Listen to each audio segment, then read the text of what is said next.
No. Hi. I think Hello. we're live. You always have to bear with us on the little bit of setup that needs to happen. So sorry. Please forgive us. But it's just the nature of it. Are we live? We are live. We're live. So I'm not finding anybody. Oh, there it is. Yes. What's going on, everyone? Would you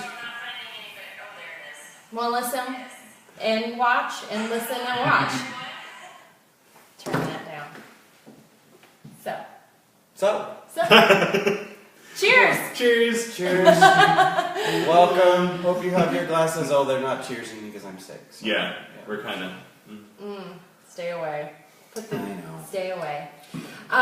So today's topic is terms that you should probably know if you are in a real estate transaction or real estate frame of mind. Absolutely. Don't know that there's going to be any comments, maybe questions asked. We don't have a raffle this time because we're not sure what anybody is going to say or ask. So, we figured we'd save that for next week. It's a surprise. Little It bait. is. Bada bing, bada boom. Cast it out. Yes. Reel you in for next week. Anyway, so, first-time home buyers, seasoned home buyers, sellers, there is just stuff that is never going to change with a transaction. And we have 10 words here that would be along those lines. So, Yes. anyone want to say the first one? Number 1 Wayne. is Offer. offer. Say offer. Offer. What is an offer? What is an offer? Well, you got to start somewhere when Yeah. you're buying a house. So Mhm. it's your Yeah. first step. I mean, you've looked around, you've shopped. Now what do? You offer. You make that offer, and with the help of your real estate agent, hopefully, you will make a very good offer that will be getting accepted by the seller. Right. So how do you make an offer though? What's entailed in making an offer? Well, Such pressure when you ask me a question. What's he going for? What's the answer? it's more than price. It's all the terms. Why are you Right. looking at me? So you have to have all your terms. You outline them from the beginning, Mhm. right? You got your price, when you're going to take possession of the house, all the contract terms. When you're going to close by, your Any home financing, warranty. your warranties. All those things are spelled out in a standard contract that we use as Central Ohio Realtors. Yes. And so when you write an offer, it's not just price. There's a lot more to it. It's actually a 10 to 13-page document that we put together, and it is sanctioned by the Board of Realtors and written by attorneys. So, Right. and it's what we're allowed to use when we submit offers for you. So your offer is just that. It's the beginning part of this.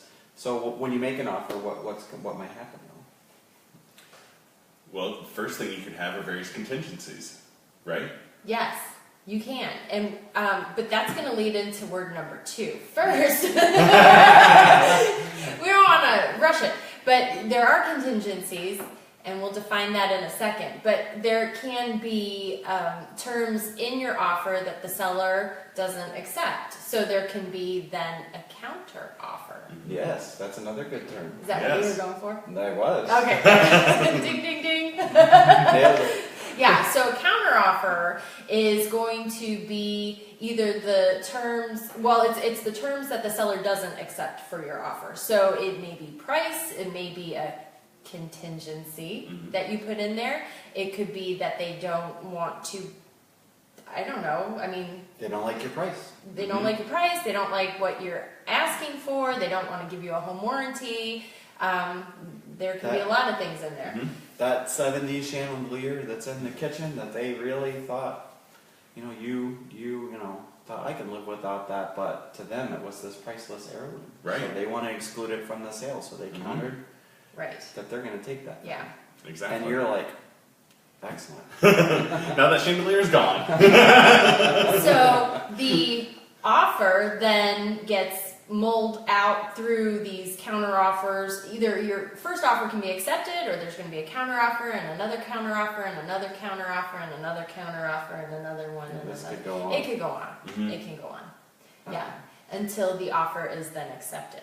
Yes. So when you counter offer, for instance, if you're a seller, know that you've now canceled the original offer. That offer in your mind, or in anyone's mind, no longer exists. Right. So think carefully before, as a seller, you counter to make sure that's what you want to do. Mhm. Because once you've countered the offer, that original offer is off the table. Mhm. You have made a new offer that Mhm. changes terms of the original offer. So it's important clarification. Yes, yes, yeah, because these terms do go for both buyer and seller. So Right. yeah, there's a different side to each one of them. So Yep. yeah, And at no point in time does either side have to respond to an offer. So either the seller can just not respond to the buyer's initial offer, or the buyer can choose to not respond to the seller's counter offer, and then it's dead. Yep. And in this market, sellers are not really negotiating too far from their price because there is not a lot for sale. And so, say you offer 10% below, which 3 or 4 years ago you might have gotten away with. But probably in today's market, you're probably not going to get that. So expect a counter offer in that instance. So. yeah. So TJ mentioned the term contingencies. That's number 2 on our list. So you want to take it away with the contingencies? Sure. Once the offer is accepted, there are certain times and ways that the offer could still die throughout the process, like a satisfactory home inspection is a great contingency. We're good with the offer provided that X happens. So whether it's your home inspection, whether it's getting timely title commitments, closing dates, all of those things are different stops in the process. Financing is a huge one. All of those that could kill the deal. Yep. So you have to cover yourself when you write your offer. Right. So if when your bank gives you your pre-approval letter, it is a commitment by the bank that based upon the terms that they initially reviewed. You're buzzing Oh. over there. It's me. I'll call you back later, Sean. So he's obviously not watching my Wednesday. Sean, it's 3 o'clock Darn it, Sean. Wednesday. Hello. All right, bye, Sean. What are you doing? Okay. You could So- write a question in here, like, Yes. and he'll answer. I probably won't answer still, but Okay. but you've got to cover yourself. So your lender hasn't really dived into your entire financial situation at that moment, and they're going to take just about everything except for your DNA when it comes to finally giving you your final loan commitment and approval to close. So until that moment has happened, you want to have a contingency in there because otherwise you're causing the seller another term, damages. So that's not one on our list, but anything you do to harm another would be considered a damage, which you could be legally liable for. So, obviously we're not attorneys, and in that situation, we would turn you over to an attorney. Yes. But in any case, by building these contingencies into your contract, you mitigate your risk and limit potential damages. So. Yeah, so it's important to know there are contingencies that can kill the deal once you're in contract, but you can also write contingencies into your offer. So, you'll purchase the home, but dependent on certain things happening. A big one, I think, would be a home sale contingency. So, if you want to purchase a home, but it's dependent on your house selling, that would be what a home sale contingency is. And Or from the seller's perspective on them buying a new home. Right, yeah, and that's a big thing right now with the seller's market we have going on is a lot of offers are accepted, but it's contingent upon the seller finding suitable housing.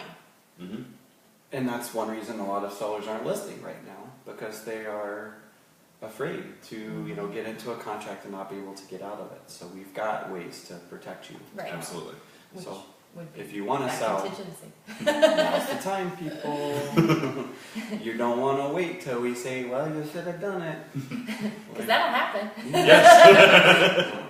But anyway, so, all right, what's our next one? All right, so number 3 on our list is closing costs. That's always a very confusing term, I think, because it gets intermingled with a couple of different things. So it can't, it's a few things. It is what the lender's going to charge you, because borrowing money costs money, and different banks charge different fees. So you may have higher fees with one lender, less fees with another. When you're writing your offer, it had been very common for buyers to ask the sellers to help pay closing costs, and that's the portion that they were helping to pay, was the lender fees. Right. So it's also, there are taxes that need to be paid on the seller side, and there are also Title fees title fees, and recording fees, which we'll get to recording later. fees. Yeah. Government, any other government fees? You know, TJ knows all about those. I do. If you have questions Does about anybody government want fees, to let me know. guess why? Some of our viewers may not know. He's very well versed in that Yeah, kind of I am. stuff. So, but yeah, so you know, it's always, I think, best if you want to know how much your closing costs are, is talk to your lender. I think your lender can give you a very close estimate, you know, based on all the things that we just mentioned. They can estimate those things, so you know how much you're going to end up paying, because you ultimately need to know how much cash is going to come out of your Right. pocket, and you need to make sure you have enough cash, you know, when you get to the closing table. So, you know, having an estimate is important, because if you need the cash, you know, we can write this. Jenny said, you know, we can write that into the offer, and help seller to pay. And you know, sometimes there's different strategies with that involved too, because in the seller's market, you know, they're not eager to go below their price, but we could do things. And it's not something they have to do. The seller Right. has to agree to do that. And I think that sometimes people get confused that the seller has to pay closing costs. They don't. No. And ultimately, the seller's going to look at their net. You know, how Right. much money at the end of the day am I going to leave with when I sell you my house? And so, you know, people get confused with closing costs when the seller's paying closing costs, how it really works. So Right. if you throw numbers out there, you know, you're paying $100,000 for the house, your closing costs are $3,000, and you want the seller to pay your closing costs. So you offer $100,000. You ask the seller to pay $3,000 in closing costs. You're really only paying the seller for the house $97,000, Right. because That money They're comes out taking- of their net, which is yeah, that's exactly right. The seller is paying it for you, instead of you paying it. So, you know, understand that when you offer and you do that, you are weakening your offer. Right. And if you're in a competitive situation and your agent tells you, you know, this is going to be a multiple offer situation, more than likely, you want to be strong in your offer. And if you can afford to pay closing costs, do it. you know, it's going to help strengthen you. So Yeah. Absolutely. next, You want to take it? Go for it. Earnest I'll do it. Earnest money. Earnest money. We're so excited about earnest money. So earnest money, I find, and I don't know about you, this is again one of those things that a lot of people aren't familiar with on the sell side or the buy side, quite frankly. Earnest money, in my opinion, is kind of an old-fashioned term. I mean, it's been around a long time, and it's one of those things that people don't tend to understand how it works or what it is or why you do it. But as far as the sell side, it's really one of the protections that the seller has with the offer. You know, well, as far as the buy side, it is a good faith show on your part that you're serious about purchasing the home. And the amount can vary. I know different states have different, would it even be rules as far as, I mean, I know sometimes it's a percentage of the purchase, but here, how do you guys handle earnest money? Like, so there's no set, you Right. know, and we can't even, I think, we can't even say this is how much is standard. Right. Right. However, you know, if you're, I would say, normal, under a $200,000 house is probably $500. Right. Under $200,000. Yeah. You get over 2,000. 200,000, you know, then you get up to maybe You talk about 1,000, and if higher you get into a $500,000 or more, you know, then you're, you know, because ultimately you want if you're going to put up earnest money, and it's still pretty common that people do, yes. you want the buyer or the seller to believe you are serious about what you're doing. If you're offering on a $500,000 house and you're going to put $500 in earnest money, it's really not showing anything. And the reason why is when you get into higher price, we go back to the term damages. If you cause harm to the seller in any way during the course of this transaction, they can use your earnest money as what you could say mitigated damages. So the seller could say, all right, at this point we will let you out of this contract, but we want your earnest money. And if you give us your earnest money, you both sign this mutual release, the earnest money goes to the seller, and you've both agreed neither's going to sue the other one for what has happened. Regardless of what it was, if that document is signed.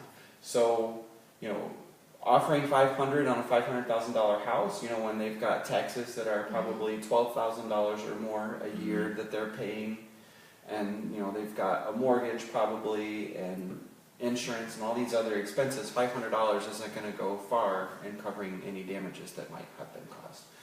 So in the end, the earnest money is, as Jenny said, your good faith deposit that you're going to go through with the contract and that you're serious. Having that been said, earnest money is starting to somewhat fall out of favor because it is somewhat difficult for a seller to claim your earnest money. Some quick ways that you can lose it is not follow dates in the contract. Dates are highly important. You'll see the term time is of the essence. So you miss a date in your contract, you very well may, the seller may be entitled to your earnest money. But a lot of times what happens is this has to be litigated. You're going to have to hire attorneys. It's going to have to either go to court. Right. And a lot of times, it's going to cost you more in attorney. If you put down $1,000 earnest money deposit and that's what you're fighting over, guess what? In 3 hours of an attorney's time, you've already spent more than you put down as earnest money. So, a lot of times what happens in a dispute is it sits in a broker's trust account for a couple of years, it'll go to unclaimed funds, and then after a few years it goes back to the buyer. Now, it is something to take serious if you do put up an earnest deposit, because you can lose it. But again, your contingencies protect you in the contract. And as long as you follow, this is what I tell all my buyers, is that as long as you follow the terms in the contract, and that means you follow the dates, you follow everything you agreed to, and you stay within those terms, you'll get your earnest money back as a credit, at closing. Right. But you've got to follow the contract. Right, and I think the misconception with earnest money that oftentimes people have is that it's money that goes to the seller automatically. Like you're writing a check and it's money that the seller is going to keep, and it's not. It's a little bit more complicated, obviously, as Wayne has laid out. And I've been in the business for almost 10 years, and I've had one instance where the money actually went to the seller. So typically, what would happen Actually, then? I'm sorry, two instances. as long as you as Wayne said, you follow all the dates and you get to closing and everything's good, that money does get written back to you in a check when you're the buyer, and you can either put it toward your down payment or back into your checking account. Right, and it depends on your lender too with that. Some lenders are requiring that you sign it over to the title company, but it just ultimately lessens how much cash. It all comes out in the wash as they go. Exactly. So, But that money does get deposited, so when you write that check, and different people, have different timelines. I know I usually write it to be collected after inspections are done. Right. But some people do collect it immediately. But that is out-of-pocket cash that will, it gets deposited into a non-interest bearing account held by either a title company or the buy or sell broker. And, it does get cashed. Yeah, so we're going to cash that check. And it's a serious instance too. Yes. If you bounce your earnest check, we must notify the seller that you bounced it, and that could be grounds for the seller to terminate your contract. Right. So it all sounds scary. In the end, it's not so much. So No. make it sound, we're kind of throwing the terms out and giving you the potential pitfalls, but ultimately it ends up not really being that big of a deal. Right. Usually. Right. So. Typically, but there's always that time. Yeah.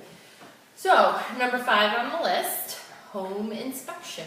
Yes. So with the home inspection, you want to bring in someone who's qualified to look through the home to look for any potential issues that there could be. You're talking structural, you're talking mechanics, outlets, plumbing, everything, because it's their job to let you know of any potential problems there could be with that home, And then at that point, the buyer and seller are going to come to an agreement about whether or not any of these items are fixed prior to closing. Mm-hmm. Because the buyer needs to have a satisfactory home for them to move into. And this is a contingency. Yes. So, so these terms, as you're going to notice, here are going to come full circle. Yes, they do. Because they all tie in with one another. So, you write into your original offer a home inspection contingency. See? See what I did there? You like that? I do. I'm a fan. I am. So you write that into your contract, and you protect yourself. So you find out, in your home inspection that, the electric's not up to snuff, or the foundation, isn't what you would hope for. And then you have the contingency to either ask for the seller to fix it, say to the seller, we're just not satisfied with the condition, and we're just gonna, go our separate ways. And because it was a contingency, you can do that. And then, if you had earnest money, you get your earnest money back, as long as it was within your inspection Within the terms and period. within the inspection period. So, these things again are all there to protect you, and Right. that's the important thing to note is people get scared, when they write in offer, because it's a big commitment. See now. Do it again. Jamie, No pressure though. because Don't then worry. you don't have to pay your closing costs. Oh! Just wait till we get to the end. At the end, we're gonna say one long sentence with that. Maybe. But because you're making a big commitment in the beginning. Yeah. So you put these things in there to protect yourself again. So. Yes, and important to note that when it comes to the inspection, when it's over, we write what's called the request to remedy, and on the buy side. So that gets sent to the seller. That then gets negotiated. The seller does not have to make repairs if they don't. And in this They market, don't they're have probably to. less willing Yeah, because so- they probably have a backup offer, Mhm. which is another term not on our list. But they may have other offers in the waiting that if for some reason your contract falls through, Right. then they've got someone else waiting. In this market, buyers are feeling a little bit shortchanged in all of this because they're not ending Not up a getting whole lot of negotiation going on. a lot of some stuff that they want. Mhm. But when the pendulum has swung so far to be a seller's market, sellers can do that. So just know in all of this, it's an option on the seller's side. Just because you ask doesn't mean you're going to get it. And as your agent, we're certainly going to fight for you to get what you want. Yeah. And on the seller's side, though, you've disclosed a defect in the home, and now they need to disclose that defect to other potential buyers. So that's a point of leverage you may have in some situations Right. to get this to work out in your favor. If you just fix it now, you move on with our contract, everybody ends up happy. So, but a good agent will get you through it. So 2, 3 because they come. and the rest of them. Yeah. So anyway, I think we killed home inspection. So, We did. So each one of these terms we can really talk about a lot. There's a lot to talk about. Yeah. So number 6 on the list. A couple weeks ago we covered pretty in depth, but title. And why is title important? Well, title is going to let you know who has what rights to the property and whether or not you can get a free and clear title, meaning that when you buy the property, you own it without any encumbrances or walls, I would say, against your rights to do what you want to that property. And it's important that you get a free and clear title because a lender is not going to lend to you if there's someone else that has a claim on that property that isn't going to be resolved. They won't. Not a lender.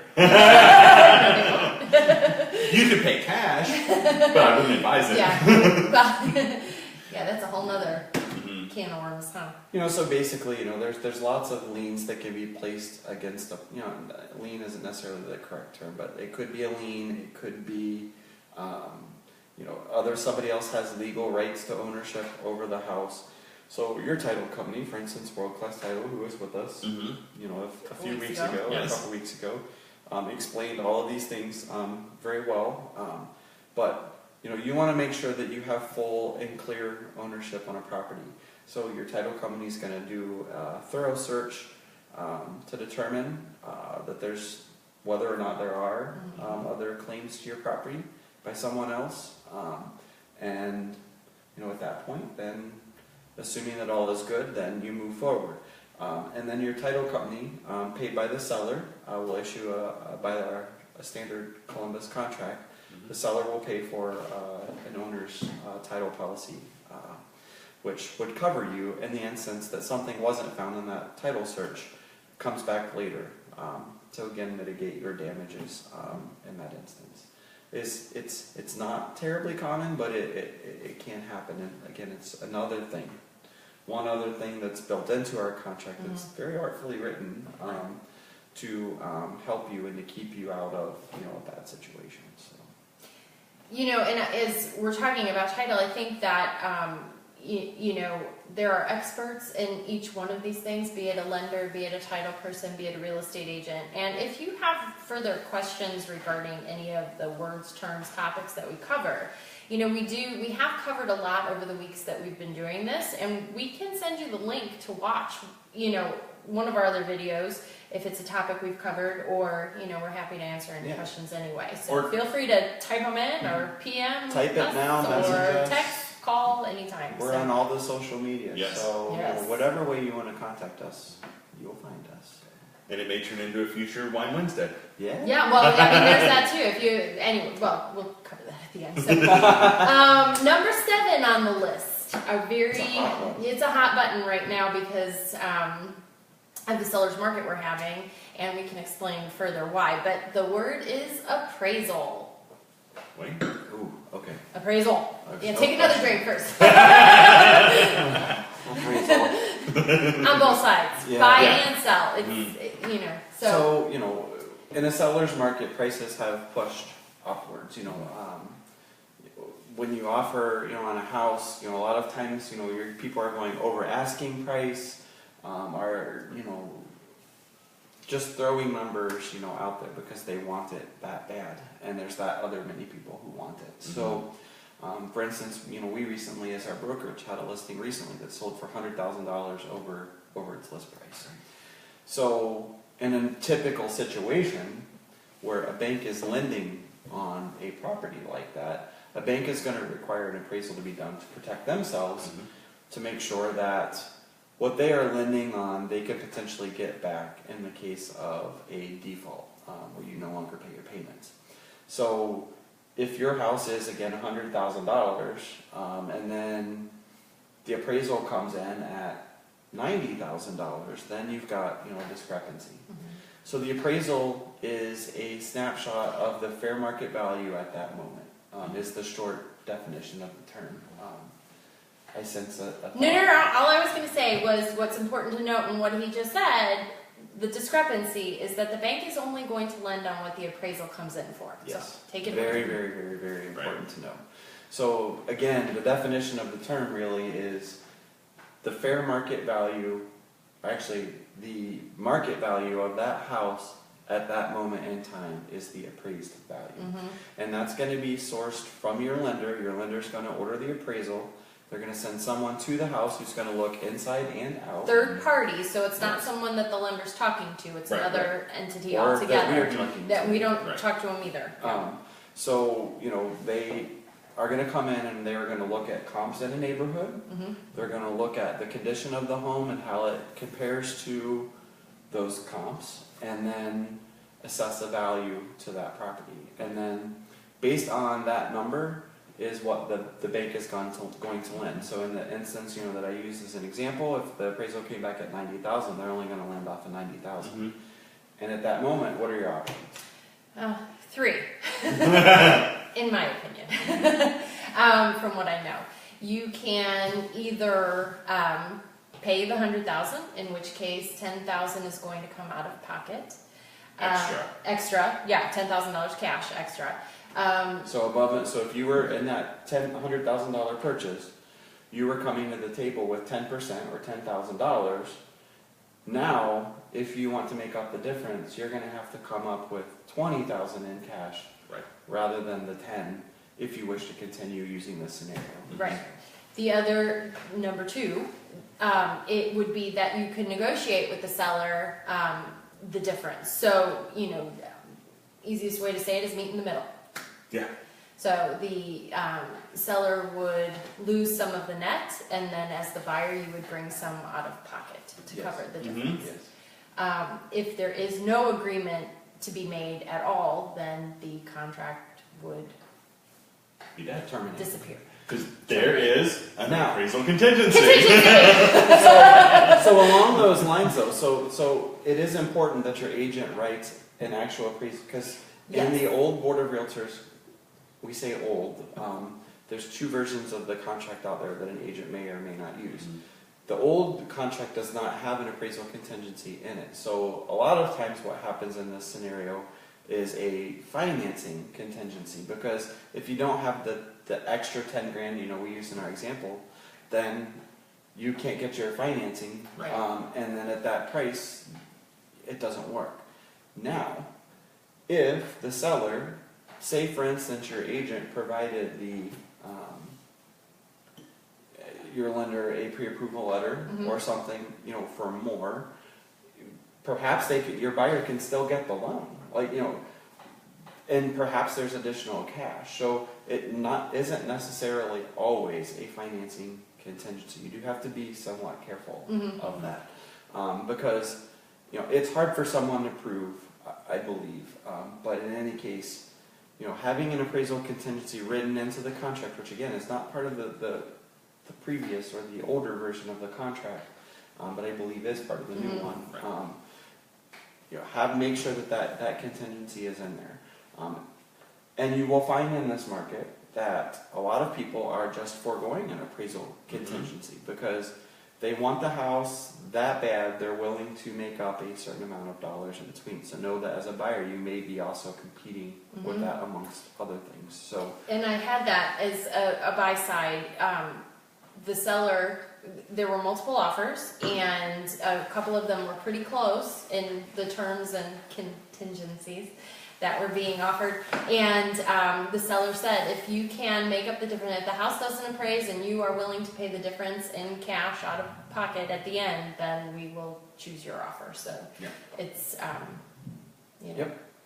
So lots of things to consider, and this is one of the many reasons why buying without an agent, just a bad or idea. selling. Yeah. Yeah, I mean It's a selling big too, thing, yeah. because unless you do these things all of the times, how in the world would you ever know this? Well, All of this. I think if you were selling on your own, how are you going, as far as the appraisal, how do you know what is fair market value? How are you going to find the comparables? How are you gonna argue that? How do you know you're selling at the right price? Well, and if Yeah, you're buying, well- how do you know that you're using a contract that's going to cover all your bases? Yeah. Right, and that is a copyrighted contract. Right. So, Yeah, so what you download online, it's not the Right. same. I This saw- isn't, I saw a for sale by owner listing on Zillow that said contract available. What contract and who wrote that contract? I'd be a little nervous. I would And I be think too. that maybe is Yeah. another one Wednesday topic. So you see on your neighborhood for sale site, Mhm. and then you decide you're gonna buy or sell on your own. Well, you're really opening yourself up to some potential problems. And I think all of us have been in this for a while. So I don't know that I certainly haven't seen it all, but I've seen Yeah. a lot. And just don't take the risk. It's not worth it to save a few No. $1,000 because in the It end, doesn't save you. calculate how much money you're saving in attorney's fees Mhm. and potential damages again to Mhm. someone else, and then you really could really harm yourself. So. Just real quick on And that. then there's not enough wine in the world. There's not. When it gets to that point, there's just not enough wine. So. But on that note, I think one thing that's important that distinguishes 43 Homes from other companies is that we all talk with each other, and we're a good resource for each other. So I may not have seen something that Jenny's seen, or vice versa, or another agent in the office, and we're not trying to trample over each other, which Right. is stuff that you see in other brokerages. Yeah. Like we really do work well together. And we have internal methods of communication where we're talking. I mean, obviously, if we're on opposite sides of a transaction, you know, that doesn't happen. But in any case, when it's appropriate, we are certainly, if people have questions, you know, I'm the broker, and, you know, Jenny and TJ and the other agents, you know, work directly with me. And then also, as TJ was saying, you know, we're bouncing ideas off of each other. Well, how can we make this work? How can we do the right thing in this scenario? And I'm proud of the agents we have, and Yeah. that people are able to do that here. I think that it's you know, there's a lot of different ways to negotiate through things, and it's, you know, one of the things that I've learned in my experience in this business is that every single transaction, and you know, I've had about 30 a year, so you know that gets to be quite a few, but there's been something different every single time. Every single time, I So- can't even tell you. I have to say, so my niece is on here. I have to say hello. She's learning at a young age. Hi, Alexandria. How are you? What's up? She was on a family cruise with us recently. And I She's got not having one. Aw. No, you better not be. But I just wanted to say hi. Shout out.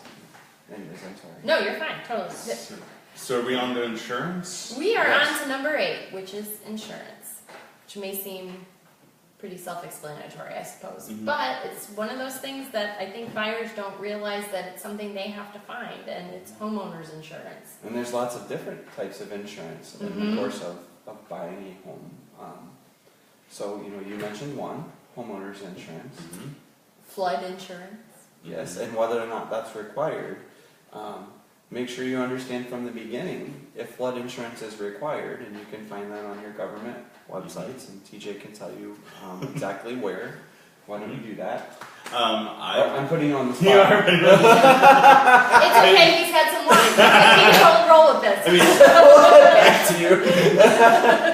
there are As soon as I said that, I'm like, God, I hope he knows. no. Look how ready he is. There are a variety of. Oh, now I'm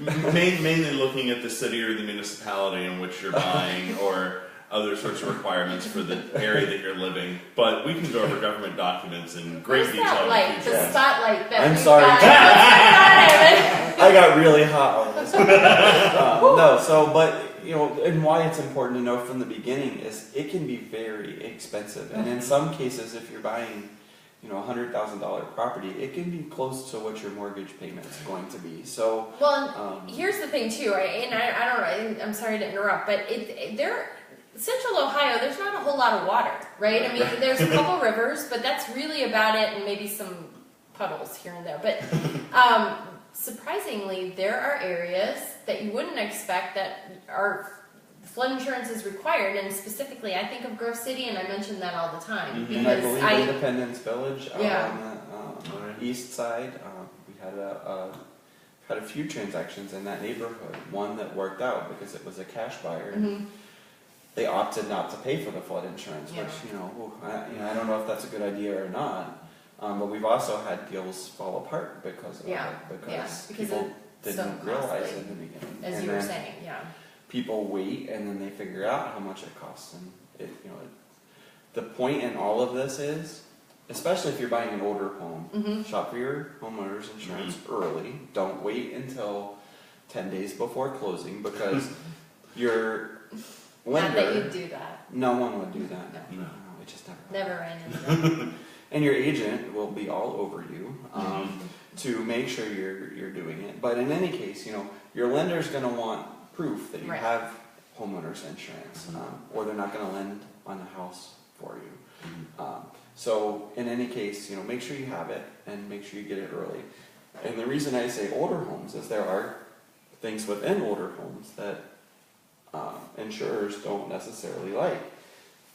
Knob and tube wiring being one of them, and some insurers just will not insure if that is still in the house. And then if you waited to find out or waited to find your insurance, and you're after your inspection, well, you've run out of contingencies, so, Right. find it early, find your issues early, and your agent will know, what to look for, in your inspection, but, just err on the side of caution. But shop around. Yes. Don't Yeah. just call one insurance company. Like any insurance. I mean, Right. car insurance, you call every couple of years a new, so yeah, shop. Mhm. Shop, And a shop, lot of shop. a lot of insurers can sell multiple brokerages. So talk to an insurance broker or someone that Right. can do that shopping for you. So I see Alexandria comment, and I can't read it this far, but Did you have it on one of your other? Oh yeah. We've got Oh, three there it is. screens going right Hey, now. what have you been doing? she says, she says, well, we'll talk later, girl. Okay. About what? I don't know. Want to be in on it? I'll tell you later. Yeah. What? I got a funny nickname on the family cruise. All right. And I'm Oh, all right. So I had a little too much wine one night, and I was drunk waiting. no. Yeah. Oh. No. So Alexandria coined the term. There you go. All right. I'm That's drunk funny. waiting. Cheers. Wine Wednesday. Wine Wednesday. Here, don't cheers. There we go. I don't want to touch your Just glass. Sorry. Sick. So do you want We to get didn't to you want to get to the easy parts? I'll take Okay. number 10 if someone else takes number 9. Well, 2 left. So number 9 is signing. We talk about signing and closing, kind of hand in hand. So I don't know. Again, some of this stuff seems like it may be self-explanatory, but I don't know. It just isn't, and it's a term that maybe people don't know. And signing is what you do at the very end. And when all the bells and whistles are happening, and the wine and the champagne gets cracked, and like in our conference room, we're gonna have streamers and balloon drop. We are closing is so anticlimactic, but when you close with 43 homes, we're going to make it special. We're gonna make Oh it yeah, special. we're gonna celebrate. We'll either have wine or champagne or sparkling if you prefer not to have the alcohol. No, I won't judge you. it's not what it's But no, so that's when it becomes yours, right? That's when it becomes yours, at the signing. Yeah, the closing. And you are homeowner at that moment. Yes. You own your home for all that's wonderful in the world about home ownership. And to be fair, the seller has a lot less to sign than the buyer. So if you're on the buy side, be prepared. Sometimes I've seen a stack like Unless this you're of paying cash. paperwork, yeah, that Mhm. unless it's cash, in which case there's not that much to sign. But if you've got a loan, bring a Depending- well-stocked ink pen. Yeah, I actually right. will Depending buy on the it. bank, the lender. Sometimes some lenders require more than others, so that's a whole nother thing. So, and number 10, the final and last, really our center person here is the expert on this, and the term, would you even like to say the term? The term is, Recording. oh, Sorry, I forgot about the drum rolls.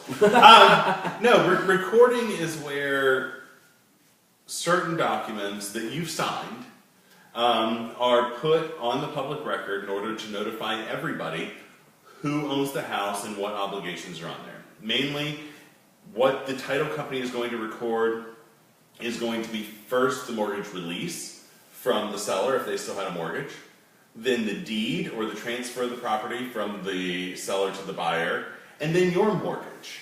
And they're going to be recorded in that order because the order is very important. Because in Ohio, it's sort of a race to the courthouse. So the documents take priority in the order in which they're filed, and I could go on and on about recording for years and years. you really could. However, one We thing won't to let 'em know, no, one thing to know is even if it's not recorded, you still own the home. There is no legal requirement for ownership in the state of Ohio that deed actually be recorded. Once it's been signed and notarized, you own the house. Yes. At that But you moment. do want it recorded, Yes. because otherwise you could cloud the title. Yes, and that all goes back to the chain of ownership and the chain of title, because you want to show, that it transferred from one to the other, Mhm. right? But yeah, it's actually kind of fun. If you go on to the recorder's website, you can look up not only yours; it's all public record. You can look up, a house you're interested in buying. You can go see, what's been recorded for that property. You can go look and see, you know, your past documents. For instance, I'm a dork this way, but, you know, my mother passed in '03, God rest her soul, but, you know, I was looking back through my parents' past ownership records, and it was kind of cool just to go back through and, you know, there's her signature, and, you know, there's all those things in there, and it's just kind of like a little historical record. It's not a little, it's a huge historical record, you know, for... Predating the state of Ohio. Yeah. In Central Ohio, the records It's predate the amazing. state. Like, you know, the house I just purchased was built in 1865, and you can go back and pretty much find records all the way back that far. I sold a commercial property back, you know, that far, and, you know, it was all there. So it truly is an amazing system, and, you know, it's one of the things that you're... Oh, here we go again. It's not Sean this time. Yeah, it's. Ooh, I answered. Hi. Hi. Call you back. But, This is when. but you know, it's important for an agent Yeah. Hey, can I? to realize that something can get recorded during the process too, which can really gum up the works. I was helping someone research a property recently, and for the buy side, and what I noticed was that after listing, someone had recorded a previous purchase agreement, which could gum up the works and create problems. So that's why it's important to look at the documents that were recorded. But always trust the title company to do that professional search. Yes. But doing a cursory search can be very helpful and can provide a lot of knowledge, including being able to estimate how much somebody owes on their house. Right. Which, in a buyer's market, used to be more important. You know, back a few years ago when so many people were underwater, you know, on their mortgage, just because underwater meaning, they owed more than the house was worth. And back, even just a few years ago, a couple years ago, you know, there were so many of those instances because home prices had dipped so far. Right. And even now, you know, knowing, have they dug themselves out? Because a lot of times people will price according to, you know, what they want to net at closing, you know, not necessarily what the home is worth. And, you know, it can be valuable information to know. So. Well, we've covered all our terms. We So, you know, I guess it's time to wrap it up. I feel like, what was at the end of Romper Room? Didn't they sing a song about goodbye? I don't remember how it goes, but yeah. I don't sing, but if I look at my magic phone, today I've seen Josh, and Taylor, Hi, Josh. and Bye, Lacey, Taylor. and Joe. I got to see Alexandria you. and Chad. And Mike. So we always appreciate you And guys there's Mike watching. stopping in at the end. Hey, Mike. So yes, we do appreciate everybody tuning in, and, you know, people, you know, when we see you bringing up the Wine Wednesday, because, you know, we don't always realize everybody that sees this. So, Is that good or bad? I know, right? So, but again, you know, for all of us, you know, I just want to say thank you. We'll be back again next week. Next And I week, think 3 o'clock. I think on location next week, so you have to tune in next week and see. And with a raffle. where So we are. again, Yeah. cast it on. We're gonna reel Reel you it in. And If you have Oh, questions, yeah. terms, topics that you'd like us to discuss, you can message us, comment on this, email us, and we can either answer it there or maybe cover it in a future topic for you. we'd love to. Yeah. Until then, it's See time ya. to say Cheers. Cheers! And you know, now the awkward pause while I go shut everybody off. We'll just drink. Bye. Maybe. There's Close one. up. Close up. Ooh, close up too. Bye.